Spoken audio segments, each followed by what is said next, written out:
Melbourne science ওয়ার্কসে গিয়ে যদি lightning থিয়েটারটাই না দেখো তাহলে ঘোরাটা যেন অসম্পূর্ণ থেকে যায়।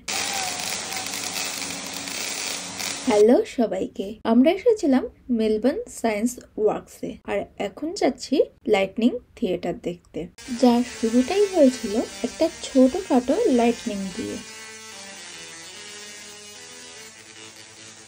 এরপর ছিল ফিজিক্স আর কেমিস্ট্রির বিভিন্ন সূত্রগুলোকে কাজে লাগিয়ে লাইভ এক্সপেরিমেন্ট দেখানো।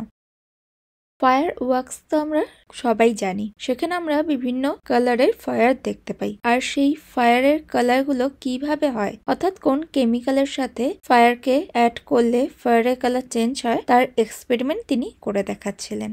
এরপর তিনি দেখাচ্ছিলেন প্লাজমা গ্লোব এক্সপেরিমেন্ট, যেখানে তিনি একটি লাইট নিয়েছিলেন এবং সেটা প্লাজমা গ্লোবের সংস্পর্শে এসে জ্বলে উঠছিল, লাইটটাকে একটু দূরে নিয়ে গেলে সেটা নিভে যাচ্ছিল। শুধু তাই নয়, অডিয়েন্সের মধ্যে থেকে একটি মেয়েকে ডেকে নিয়েছিল, যার মাধ্যমে দেখানো হচ্ছিল যে সেই মেয়েটি যখন ওই গ্লোবের ওপরে হাত দিয়েছিল তার মধ্যে ইলেকট্রিসিটি পাস হচ্ছিল, এবং যার ফলে সেই মেয়েটির মাথার ওপর যখন একটা লাইট ধরা হচ্ছিল সেই লাইটটা কিন্তু জ্বলে উঠছিল, আর মেয়েটি যখন গ্লোবের উপর থেকে হাতটা সরিয়ে নিচ্ছিল তখন ইলেকট্রিসিটি পাস হওয়া বন্ধ হয়ে যাচ্ছিল, ফলে লাইটটা বন্ধ হয়ে যাচ্ছিল। সবার শেষে ছিল একটা বড় লাইটনিং। নানা রকম এক্সপেরিমেন্টের মধ্যে দিয়ে এই শো শেষ হলো। তাহলে আজ তবে যাই, টাটা, বাই বাই।